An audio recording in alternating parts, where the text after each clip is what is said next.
सावधान। जय श्री ओम नमः सिद्धेभ्य।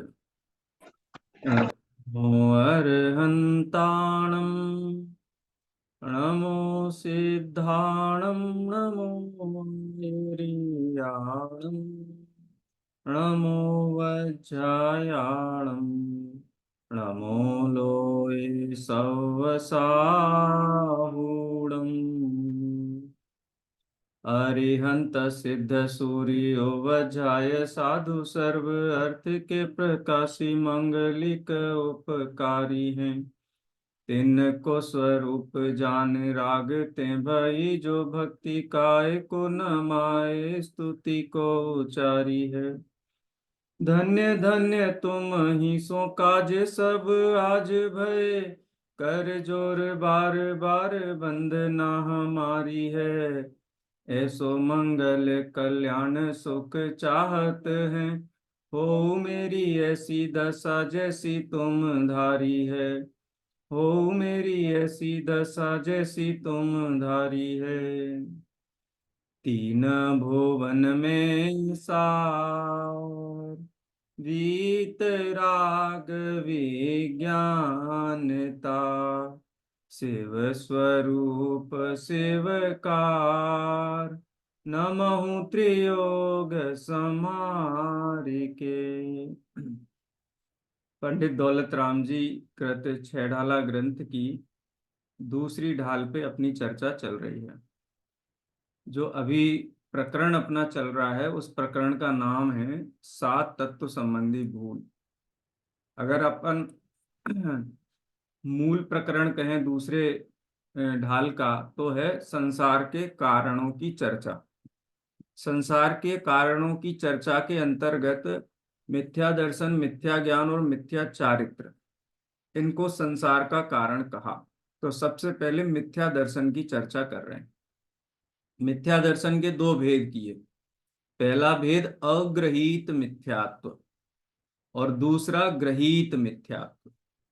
अग्रहीत मिथ्यात्व किसे कहते हैं कि जो जीव ने अनादि काल से धारण कर रखा, नया ग्रहण नहीं किया, उसको कहते हैं अग्रहीत मिथ्या दर्शन। अग्रहीत मिथ्या दर्शन और ग्रहीत मिथ्या दर्शन किसे कहते हैं कि उसने ये पर्याय प्राप्त की, मनुष्य पर्याय, तो इसमें उसके देश काल परिस्थितियों वातावरण में चारों तरफ जो खोटी प्रवृत्तियां चल रही थी उनको वो धर्म मान करके करने लगा। पशु वध करने लगा, मनौतियां मांगने लगा, इस प्रकार की जो जो स्वयं दुखी, अज्ञानी, कुगुरु, कुदेव, कुधर्म, उनकी सेवा करने लगा। तो ये उसने इस मनुष्य पर्याय में आकर के नया नया किया, तो इनको ग्रहीत मिथ्यात्व बोलते हैं। तो ग्रहीत और अग्रहीत, तो सबसे पहले अग्रहीत मिथ्यात्व की चर्चा चल रही है। अग्रहीत मिथ्यात्व में क्या किसकी चर्चा है कि अनादि काल से उसने जीव क्या है ये नहीं जाना, जीव को अजीव माना, या कहो कि जीव को जीव नहीं जान करके अजीव को जीव माना है। ये हो गई जीव तत्व संबंधी भूल। और अजीव तत्व संबंधी भूल, अजीव को भी नहीं जाना, अजीव को जीव मान लिया।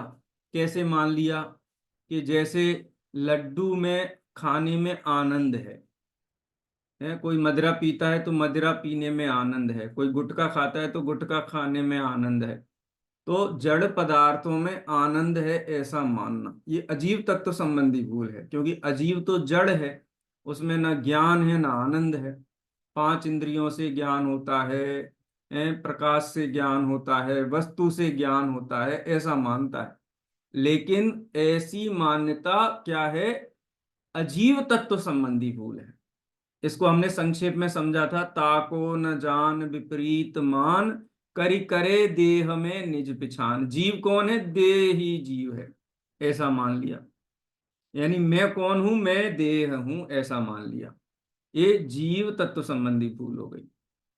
और है क्या स्वरूप कि चेतन को है उपयोग रूप, जबकि जो चेतन मैं जीव हूं वो उपयोग लक्षण वाला है, ज्ञान दर्शन लक्षण वाला है और अमूर्तिक है। अमूर्ति के माने उसमें स्पर्श रस गंध वर्ण नहीं होते हैं। लेकिन ऐसा जानता नहीं है इसका नाम जीव तत्व संबंधी भूल है। अब जब जीव कोई नहीं पहचानेगा तो सुखी किसको करेगा? बोले मुझे सुखी होना है, मैं कौन हूं? शरीर हूं, तो शरीर को सुखी करने में लग जाता है। ऐसा नहीं है, सुखी करने के लिए उद्यम नहीं करता है, पुरुषार्थ नहीं करता है। धर्म के नाम पर भी देह की क्रिया करके ही संतुष्ट हो जाता है, क्योंकि देह को ही तो जीव मान रखा है। आपने सुना होगा कई विद्वानों से, त्यागी व्रतियों से, बोले जैनी दो ही जगह धर्म करते हैं, एक पूजा की थाली में और एक रसोई घर में। धर्म होता है आत्मा में, आत्मा को जानते नहीं हैं, आत्मा का स्वरूप नहीं पहचानते, जड़ की क्रिया में धर्म मानते हैं। तो पूजा में धर्म मान लिया और खाने पीने में धर्म मान लिया और संतुष्ट हो गए, बढ़िया। तो पूजा और खाना पीना धर्म है क्या? ये पूजा और खाना पीना धर्म नहीं है। तो फिर पूजा नहीं करें, तो भोजन की शुद्धि नहीं रखें, यत्नाचार प्रवृत्ति नहीं रखें। अरे भाई, प्रवृत्ति का निषेध नहीं है, लेकिन जो वस्तु जैसी है उसे वैसा नहीं मानोगे तो सुख की उपलब्धि कैसे होगी? जब जीव को जीवादि पदार्थ का परिचय, यथार्थ परिचय प्राप्त होता है, तो उसको जिनेंद्र भगवान के प्रति इतना बहुमान आता है, इतना बहुमान आता है कि आप विचार नहीं कर सकते। आप ये समझ लो कि किसी को फांसी की सजा सुना दी गई हो और उसको सूली पे लटकाने के लिए तैयार कर दिया गया हो, और बिल्कुल वो कपड़ा गिराता है ना, वो जो खड़ा रहता है जेलर, काला कपड़ा गिराएगा और उसकी फांसी का फंदा खींच दिया जाएगा, और ये स्थिति में कोई खड़ा हुआ हो और उस समय कोई व्यक्ति आ जाए बोले कि नहीं, इसको सजा नहीं दे सकते, इसने कोई अपराध नहीं किया है, और वो अपनी तर्क युक्ति प्रमाण वहीं रख करके और वो सजा को कैंसिल करवा दे, सोच लो, ऐसे व्यक्ति के प्रति बहुमान नहीं आएगा? ऐसे प्रति कहेंगे कि तुम हमारी खाल निकाल करके हम जूते बना के भी तुमको पिना दें तो भी कम है, इतना उसके प्रति उपकार भाव आएगा। तो जिसने जीवादि तत्व का स्वरूप समझ लिया हो, और वो जब जिनेंद्र भगवान को देखता है तो कहता है, हे जिनेंद्र भगवान, यदि आप नहीं मिलते तो ये स्वरूप हमको कौन बताता? कोई बताने वाला, चारों तरफ अंधेरा अंधेरा छाया हुआ है, आपने कृपा करके ये हमको वस्तु का स्वरूप बता दिया तो हम बच गए, नहीं तो नरक निगोद में जाने कहाँ भटक रहे होते। बहुमान नहीं आएगा जिनेंद्र भगवान के प्रति? अरे सौधर्म इंद्र, असंख्यात देवी देवों का, वैमानिक देवों का स्वामी, वो भगवान के समोसरण में ऐसा खड़ा रहता है, गुरुदेव श्री बोलते थे ना, गलूड़िए की तरह खड़ा रहता है। क्यों खड़ा रहता है? सौधर्मेंद्र तो इतनी ताकत है कि पूरा 1 लाख के वजन का जम्बू द्वीप पलट दे, उसके इशारे पे काम हो जाता है। 15-15 महीने तक कुबेर इंद्र ड्यूटी पे लगा रहता है, रेस्ट नहीं लेता है, रत्नों की वर्षा करता है जहाँ पे तीर्थंकर भगवान का जन्म होता है। क्यों? क्योंकि हे जिनेंद्र भगवान, यदि आपने संसार के जीवों को मुक्ति का मार्ग नहीं दिया होता तो हमारी क्या हालत हो रही होती है। ऐसा वो सौधर्मेंद्र बहुमान करता है। बहुमान नहीं आएगा, वस्तु का स्वरूप समझ में आएगा तो है। जब जीव को जीव पहचान लेगा, है, आत्मवत् सर्वभूतेषु, सभी जीव अपने समान पूर्ण सामर्थ्यवान दिखाई देने लगेंगे, सभी जीवों में सिद्धों की प्रतिष्ठा कर देगा, तो किसकी आराधना करेगा? भोजन शुद्धि नहीं होगी क्या? है। लेकिन ये जीव का स्वरूप पहचानता नहीं है, देह में धर्म मानता है। ये जीव अजीव तत्व संबंधी भूल है। आचार्य अमृतचंद्र देव कहते हैं, पर जीव की घात में हिंसा नहीं होती है। कोई जीव का मरण हो जाए उससे हिंसा नहीं होती है। किसी जीव का कोई देह छूट जाए, मरण हो जाए, अरे हमारे निमित्त से भी हो जाए तो भी उससे हिंसा नहीं होती है। सूक्ष्मापि न खलु हिंसा परद्रव्य निबंधनात् भवति पुंसः। सूक्ष्मापि न खलु हिंसा परद्रव्य निबंधनात्, किसी जीव के मरने से हिंसा नहीं होती है। किससे होती है? कि हमने संकल्प किया, उस जीव को अपने से छोटा माना, क्षुद्र माना, उसके प्रति ये अपराध किया, तो हमारे चित्त में जो पाप परिणाम हुआ उसका नाम हिंसा है। किसी के जन्मने मरने से हिंसा नहीं होती। वो तो निज आयु क्षय से मरण हो, यह बात जिनवर ने कही, तुम मार कैसे सकोगे जब आयु हर सकते नहीं। गाथाएं हैं आचार्य कुंद कुंद देव की बंद अधिकार की। तुम ऐसे ही अहंकार में घूम रहे हो कि मैं मार दूंगा, मैं मार दूंगा। अरे तुम मार सकते हो, किसी की आयु छीन सकते हो तुम, लेकिन तुमने जीव को जीव नहीं जाना, यही हिंसा हो गई। मरा नहीं मरा ये तो उसके आयु कर्म के उदीरना और आयु कर्म पूर्ण होने के अधीन है। लेकिन हमने किसी जीव को छोटा देखा, किसी जीव को हीन देखा, किसी जीव को कमजोर देखा, किसी जीव को एक इंद्री, दो इंद्री, तीन इंद्री देखा, हो गई हिंसा, हो गया पाप का बंध, हो गया अनंत संसार का बंध।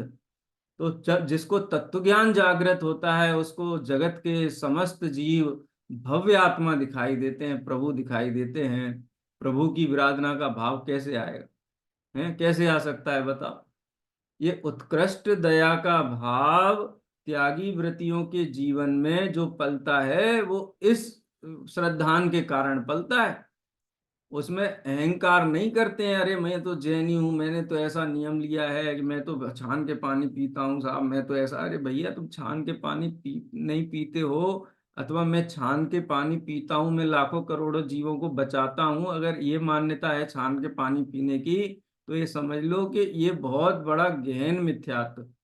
इसको मोह का लक्षण कहा। मोह का लक्षण तो द्रव्यादि के संबंध में मूढ़ता कही है, लेकिन वो मोह कैसे प्रकट होता है, ऐसे ही प्रकट होता है। 84 नंबर की गाथा है प्रवचन सार की, है।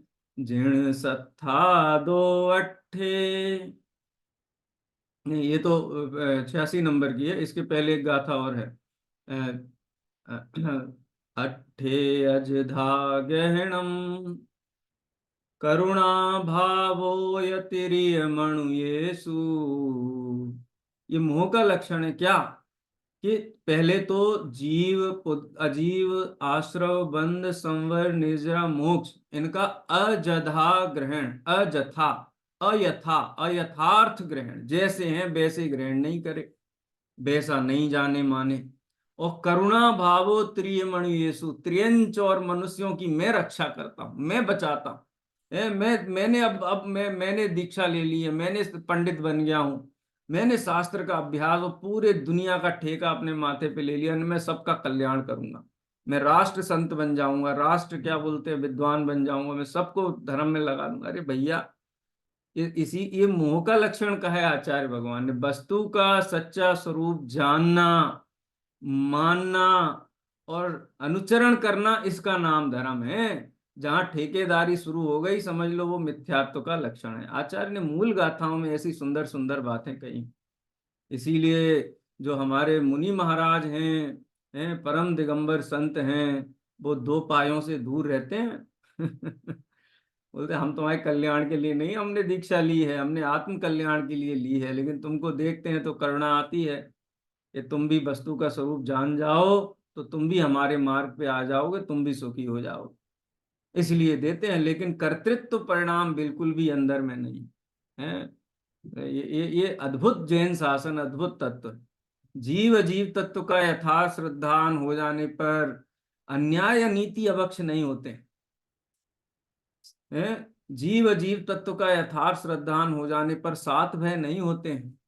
जीव जीव तत्व का यथार्थ श्रद्धान हो जाने पर पांच पापों से अरुचि हो जाती है, व्यसनों से अरुचि अरुचि हो जाती है, लौकिक प्रवृत्तियों से अरुचि हो जाती है।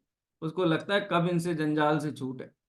ये परिणाम आता है। संयम का अंश बढ़ता है तो अणुव्रत धारण कर लेता है। संयम अंश जग्यो जहां भोग रुचि परिणाम, उदय प्रतिज्ञा को भयो प्रतिमाता को, नाम प्रतिमाएं जीवन में आ जाती हैं, जैनेश्वरी दीक्षा। लेकिन सात तत्व के श्रद्धान के बिना ये कोरा आडंबर है। क्यों? क्योंकि सुख की जाति को पहचाने बिना, जीव अजीव की जाति को पहचाने बिना मुक्ति मार्ग कैसा, ये तो देखा देखी करता है। जैसे कोई बड़ा व्यक्ति है घर में, पिता है, उसको बच्चे देखते हैं तो पिता जैसे बैठता है वैसे बैठते हैं, पिता जैसे लिखते हैं वैसे लिखने का अभिनय करते हैं, पिता जैसे बोलते हैं वैसे बोलने का अभिनय करते हैं, और सोचते हैं हम पिता के जैसे महान हो गए।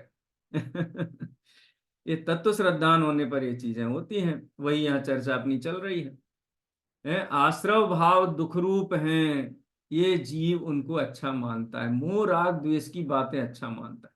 कई लोग अपने घर पे बैठे हुए, कोई है ही नहीं, कौन से बातें करें, है कोई है ही नहीं घर में, क्या करें हम, है कोई आ जाता है तो मन लगा रहता है। अरे आ जाता है तो मन नहीं लगा रहता है, आ जाता है तो अपन राग द्वेष की बातों में जुट जाते हैं उसके साथ में। क्यों? क्योंकि रागादि भाव में रुचि है, आश्रव भाव में रुचि है। आश्रव भाव में जिनकी रुचि है वो संग चाहते हैं और जिनकी आश्रव भाव में अरुचि है वो निस्संग रहना चाहते हैं, वो एकांत में रहना चाहते हैं। उनको एकांत भाता है, उनको एकांत में आत्म आराधना में आनंद आता है। और जिनको आश्रव की रुचि है उनको संग में आनंद आता है। संग करेंगे, संग मोक्ष चलेंगे। अरे मोक्ष भी संग जाना चाहता है, संग जाएंगे। अपन साथ साथ साथ साथ में मोक्ष जाएंगे। ये साथ साथ में जाने की भावना मोक्ष की भावना नहीं होती है साथ साथ जाने की भावना निगोद की भावना होती है। एक श्वास में 8-10 बार जन्म्यो मरियो, भरियो दुख बार, वहां साथ साथ चलता है।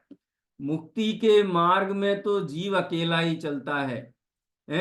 जब संग का भाव छूट जाए, किसी के संग चलने फिरने का बिल्कुल भी भाव नहीं रहे, एकांत में विचरण करूं, अरे गुरु से भी एकांत का मंत्र लूं, एकाग्रता नहीं बनती है तो गुरु के चरणों में बैठूं, 5 परमेष्टि के चरणों में।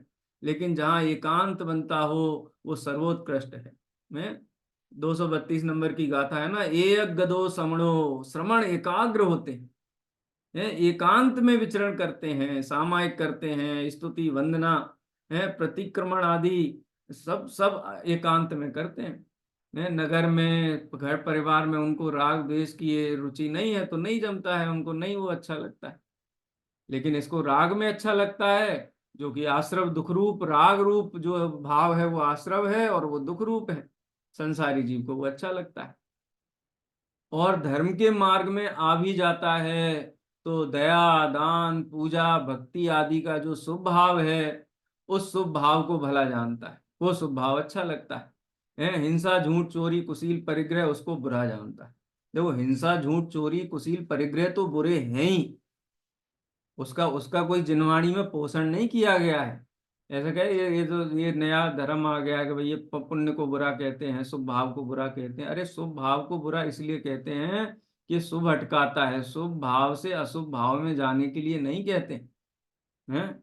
शुभ अशुभ बंध के फल मंझार, रति अरति करे निज पद विसार। निज पद विसार, अपना पद माने अपना ज्ञान दर्शन स्वभाव, ये हमारा पद है। कहाँ रच्यो पर पद है, पर पद में कहाँ रचता पचता है। ये अपना पद माने ज्ञान दर्शन स्वभाव अपना है, वीतराग भाव अपना है, वीतराग भाव में रुचि नहीं लगती है। अपना पद विसार करके माने अपना जो सिद्ध समान सामर्थ्य है, पंच परमेष्टियों जैसा सामर्थ्य लेके बैठा हुआ है और 5 इंद्रिय के विषयों के सामने हाथ फैलाता है, उसके लिए कहता है शुभ भाव अच्छा है। और तर्क वितर्क करता है, क्या कहता है, अगर पुण्य नहीं होता तो 5 परमेष्टि मिले होते क्या, पुण्य नहीं होता तो ये सुकुल आयु निरोगता ये मिली होती क्या, ये पुण्य के उदय से मिलती है, इसलिए पुण्य अच्छा है, इसलिए हम पुण्य करते हैं। अरे भाई अब तो मिल गई है ना अब आगे बढ़ जाओ, यही क्यों अटकना है, अब वीतराग भाव की तरफ बढ़ जाओ। अरे वीतराग भाव की तरफ दृष्टि करने से जीवन में सदाचार स्वतः आता है, 5 पापों की प्रवृत्ति नहीं होती है। ये उल्टा उल्टा ग्रहण करता है, कहता है तो हम पूजा छोड़ दें, तो क्या हम भगवान का अभिषेक छोड़ दें, तो क्या हम दया दान करना छोड़ दें। अरे आज ही छोड़ दो, कल छोड़ते हो तो भाई बस की हो तो आज छोड़ दो, अभी छोड़ दो, पूजा करना अभिषेक करना है, दया दान करना सब छोड़ दो। लेकिन एक कंडीशन है छोड़ने की, कि ये छोड़ करके पाप में मत जाना बस पाप में जाने के लिए छोड़ रहे हो तो समझ लो कि तुम अपने ही आश्रव बंद भाव है, 5 इंद्रिय की रुचियों को प्रस्थापित कर रहे हो, उनकी स्थापना कर रहे हो। और यदि इन सब क्रियाओं को, इन सब परिणाम विकल्पों को छोड़ करके आत्मा में जा रहे हो हैं और अंतर मुहूर्त काल तक आत्मा में ऐसे ही जमे रहो, तो अभी 24 तीर्थंकरों को और अरिहंत परमात्माओं को अर्घ चढ़ाया जाता है, कल से एक अर्घ तुम्हें भी चढ़ाया जाएगा। क्यों? क्योंकि तुम वीतराग भाव रूप परिणमित हो गए हो। वीतराग भाव रूप पर्ण में जीव पूज्य हो जाते हैं, लेकिन वहां अपने उसका संकल्प करता है। एक बहुत बढ़िया बात पंडित जी साहब ने कही मोक्ष मार्ग प्रकाशक के 8वें अध्याय में, दिशा दर्शन करने वाली, मार्गदर्शन करने वाली बात है। क्या बात है कि बहुत सारे संसार के जीव हैं, उनको ये तत्व की बात समझ में नहीं आती, वीतरागता की बात समझ में नहीं आती, तो क्या करें? उनको उपदेश नहीं दें, उनको धर्म के मार्ग में नहीं लगाएं, उनको दया दान पूजा भक्ति की उपयोगिता नहीं, अरे सब बताओ उपयोगिता, शास्त्र में बताई है, बताने का निषेध नहीं है, लेकिन हम यहाँ तो सात तत्व संबंधी भूल समझ रहे हैं ना। हैं, पंडित साहब क्या कहते हैं कि चरणानुयोग में निश्चय सहित व्यवहार का उपदेश दिया जाता है, लेकिन कोई निश्चय के उपदेश को ना समझे, मात्र व्यवहार का ही उपदेश ग्रहण करे, तो उपदेश देना योग्य है कि नहीं है? तो पंडित साहब कहते हैं कि अगर निश्चय नहीं समझता है तो व्यवहार का उपदेश भी देने योग्य है, उसका निषेध नहीं है। क्यों? क्योंकि व्यवहार का उपदेश भी कसाय परंपरा का पोषक नहीं है।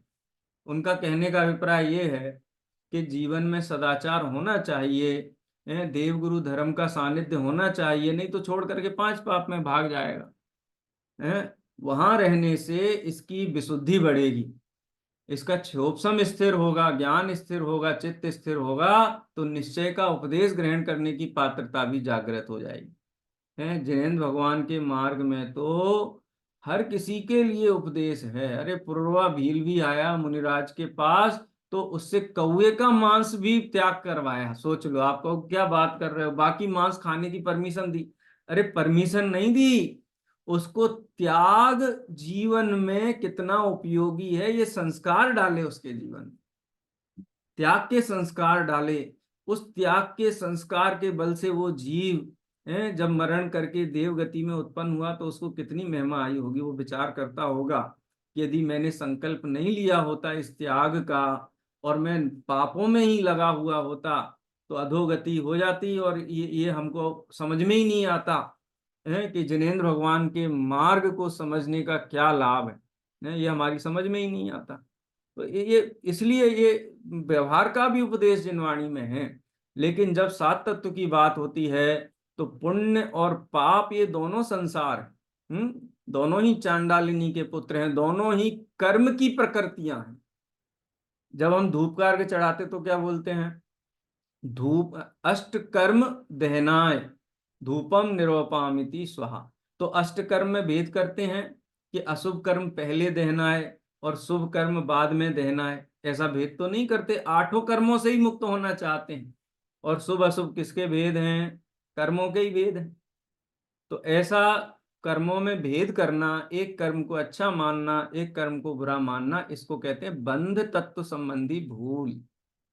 शुभ भाव में ही रचा हुआ पचा हुआ है, उसमें ही संतुष्ट हो जाता है, उठ करके घर चला आता है, और शुभ भाव भी नहीं करता है। सही बताएं तो पांच परमेष्ठी अनंत भगवान की पूजा आराधना, त्यागी वृत्तियों की सेवा इसलिए करता है कि इससे मेरा व्यापार अच्छा चलेगा, इससे पुण्य का बंध होगा, पांच इंद्रिय के विषय अच्छे मिलेंगे, अनुकूलताएं मिलेंगी। आप ये विचार करो, जिसके जीवन में अन्याय अनीति अभक्ष है, जमीकंद आदि का सेवन करता है, दिन रात के भोजन का विवेक नहीं है, और खूब ढोल नगाड़े बजा के जिनेंद्र भगवान की पूजा सेवा करता है, तो या तो वो जीव मूर्ख है, या वो जीव मायाचार सहित है, वो जिनेंद्र भगवान के मार्ग को मानता ही नहीं। क्योंकि जिनेंद्र भगवान का मार्ग तो ऐसा है कि जहां सभी जीवों को समान माना गया है, वहां एक इंद्रिय, दो इंद्रिय, तीन इंद्रिय, चार इंद्रिय भेद नहीं किए गए हैं, सब जीवों को समान देखने वाला जैनी है। तो मंदिर में तो ऐसा लगता है धर्मात्मा है, लेकिन व्यक्तिगत जीवन में धर्म नहीं है। तो जिनेंद्र भगवान के पास भी जाता है तो निदान लेकर के जाता है, पांच इंद्रिय के विषयों की अभिलाषा लेकर के जाता है। वो अभिलाषा तो पाप के अभिप्राय सहित है, तो वहां भी पाप का ही बंध होता है। और जिनेंद्र भगवान ऐसे ही नहीं मिले, पूर्व भाव में कभी ऐसा सुयोग बना होगा, जिनवाणी की कोई बात समझ में आई होगी, तो ये भावना भाई होगी कि हे जिनेंद्र भगवान, आप हमको मुक्ति का मार्ग पूरा दो, हमें तो आपकी सेवा करके ये मुक्ति का मार्ग प्राप्त करना है। ऐसे परिणाम से पुण्य का बंध हुआ और उसके कारण ये सब हमको अनुकूलताएं मिली। अब वो अनुकूलताएं मिल गई तो अब भूल गया वो। अब उसका विचार नहीं करता है, फिर से रुचि वहीं जम गई पांच इंद्रिय के विषयों में। तो ये क्या है? ये बंध तत्व संबंधी भूल है, ये अग्रहित मिथ्यात्व है। और ये अग्रहित मिथ्यात्व क्यों होता है? क्योंकि इसको वस्तु स्वरूप ख्याल में नहीं है। छह द्रव्य का यदि बैठ करके एक सप्ताह भी अच्छे से अभ्यास कर ले तो जीवन की दिशा बदल जाएगी। जीव का स्वरूप ही ठीक से पढ़ ले एक बार शास्त्र में विस्तार से, तो जीवन की दिशा बदल जाएगी, वो समझाने की जरूरत नहीं पड़ेगी। लेकिन वही गड़बड़ी है। बंध तत्व के बाद कौन सा तत्व आता है? संवर तत्व। अगली पंक्ति में संवर तत्व की चर्चा करते हैं। पंडित दौलत राम जी क्या कहते हैं?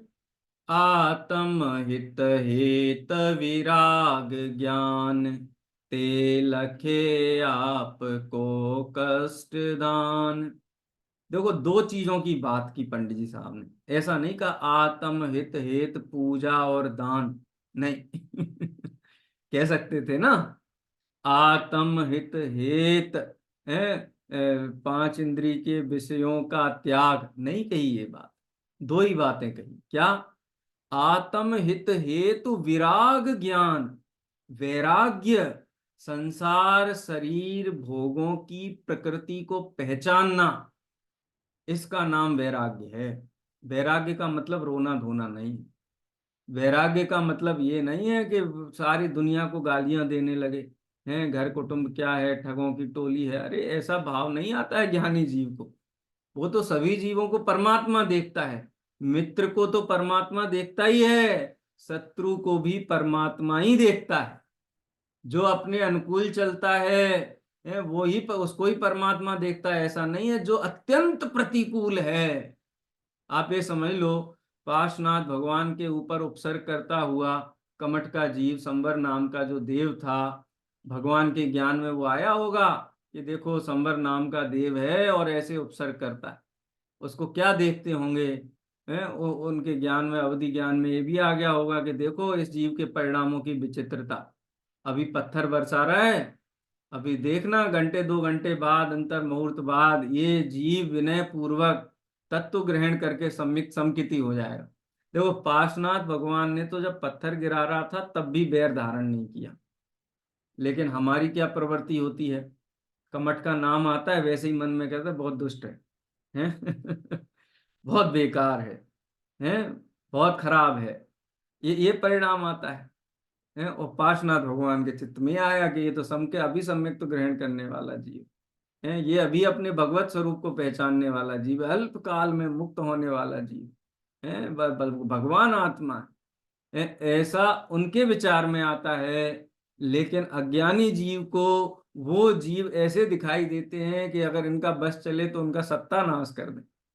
अभी भी उनके प्रति द्वेष भाव लेकर के रहते हैं। क्यों? क्योंकि वस्तु स्वरूप का ज्ञान नहीं। वस्तु स्वरूप का ज्ञान हो जाने पर किसी जीव के प्रति द्वेष का परिणाम उत्पन्न नहीं हो सकता। ये नियम है। ये नियम है। तो आत्मा के हितकारी क्या है? वैराग्य। वैराग्य आत्मा का हितकारी है, राग आत्मा का अहित करने वाला है। और ज्ञान आत्मा के हितकारी वैराग्य और ज्ञान है। और वैराग्य और ज्ञान कैसे लगते हैं आप देख लो। मंदिर, आपको आपको बहुत समझाने की जरूरत नहीं है। भगवान का समोसरण लगता है, 12 सभाएं होती हैं वहां पे। उन 12 सभाओं में असंख्यात जीव बैठ जाते हैं। तो एक योजन का समोसरण भगवान महावीर का था, उसमें भी असंख्यात जीव समा जाते हैं। लेकिन जितने जीव 12 प्रकोष्ठ में बैठते हैं उससे असंख्यात गुणा जीव बाहर घूमते रहते हैं। क्या देखते रहते हैं? चमत्कार देखते रहते हैं। वही स्तुति भक्ति नाच गाना, हम तो भगवान की भक्ति करेंगे, खूब झूमते हैं नाचते हैं गाते हैं, फिर थक जाते हैं, बोलते हैं अब कल आएंगे। जाते ही नहीं है पीठिका भूमि में। जहां पर भगवान की सभा दिव्य ध्वनि का लाभ मिलता है वहां पहुंचते ही नहीं है। काल बदला नहीं है, चौथे काल में भी ऐसा ही था। हम कहते हैं कि अब तो कहाँ तीर्थंकर हैं, कहाँ भगवान का समोसरण है, कैसे धर्म करें। अरे उस समय भी यही परिणाम किए। हम क्या कभी चौथे काल में पैदा नहीं हुए क्या? हैं? हमने क्या कभी तीर्थंकर नहीं देखे? अरे बहुत बार तीर्थंकरों का भी सुयोग मिला। कोई हम आजकल के हैं क्या? हैं? कितनी आयु है हमारी? अनादि की आयु है, अनादि की। लेकिन क्या है, आत्म हित हेत विराग ज्ञान ते लखे आपको कष्ट दान। वो अपने आप को कष्ट का, अरे बहुत मुश्किल है। अरे मुनि धर्म तो बहुत मुश्किल है। तुम्हें पता नहीं है जैनियों का धर्म कितना मुश्किल है। रात को नहीं खाते, जमीकंद नहीं खाते। अरे उनके महाराज तो 24 घंटे में एक बार भोजन करते हैं, एक बार जल लेते हैं। और वो भी नहीं मिले विधि से तो 24 48 घंटे नहीं लेते हैं। अरे महाराज तो छोड़ो, श्रावकों को देखो, ये अष्टमी चतुर्दशी न मर्यादा रखते हैं। ये इनके घर जाओ तब देखो उपवास कर रहे हैं, आज भी उपवास है, कल भी उपवास है। अरे भैया कितना उपवास करोगे तुम? बहुत कठिन है, बहुत कठिन है, बहुत कठिन है। वो ज्ञान का अभ्यास तो इतना कठिन है भैया। पता नहीं क्या करना नियोग में, इतनी गणनाएं, इतनी संख्याएं, जीव का स्वरूप 47 नए, और कहते हैं असंख्यात नए होते, अनंत नए होते। कितना पढ़े भाई? हैं? देखो पंसारी की दुकान पे बैठा हुआ है, वो बनिया ये नहीं सोचता है कि देखो दुकान में लाखों कितने हजारों आइटम रखे हुए हैं, उसको एक आलस नहीं आता है। सबके नाम याद है उसको, सबका भाव याद है? सबका भाव अलग अलग याद है, क्रम से याद है। 7 तत्व याद नहीं होते हैं। वो कष्टकारी है, उनसे क्या होगा? इनसे थोड़ी ना कोई मुनाफा होगा। लेकिन आप ये देखो, इस 7 तत्व का अभ्यासी जीव असाता कर्मों का है, अगर असाता कर्म हलाहल के जैसा कटुक अनुभाग फल देने वाला है तो उसकी प्रकृति को हीन कर देता है, नींबू के जैसा स्वाद वाला कर देता है। ये तत्वाभ्यास का बल है, ये समझ में नहीं आता है। इसलिए आत्म हित हेत विराग ज्ञान ते लखे आपको कष्ट। सबसे कष्टकारी काम है तो जैन धर्म करना, बस। इससे कठिन कोई दूसरा काम नहीं है। एक पैर पे व्यापार के लिए खड़ा रहता है, हिमालय के ऊपर तपस्या करने के लिए एक पैर पे खड़ा रहे वैसा तपस्या करता है बैठ करके। लेकिन ये कष्टकारी लगता है, और जबकि ये आनंदकारी है। आप सोचो कितना आनंदकारी। अपन 6 ढलाई क्लास में बैठते हैं, बात थोड़ी सी समझ में आती है तो लगता है कि अरे क्या बढ़िया है। मैंने सुने तब आनंद आए ना, सुनना ही नहीं चाहता है, दूर से ही दूर ही रहना चाहता है। हम नहीं सुनेंगे भैया, हमसे हमको नहीं आती समझ में। अरे भैया तुमको समझ में नहीं आती है, इसमें किसका हित है?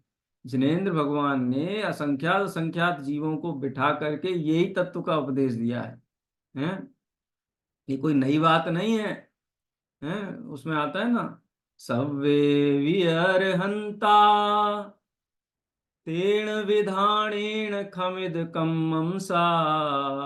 जितने आज तक अरिहंत हुए हैं तेन विधानेन, इसी विधि से, इसी वैराग्य और ज्ञान के अभ्यास से, खविद कम्मम सा, कर्मों का क्षय किया है।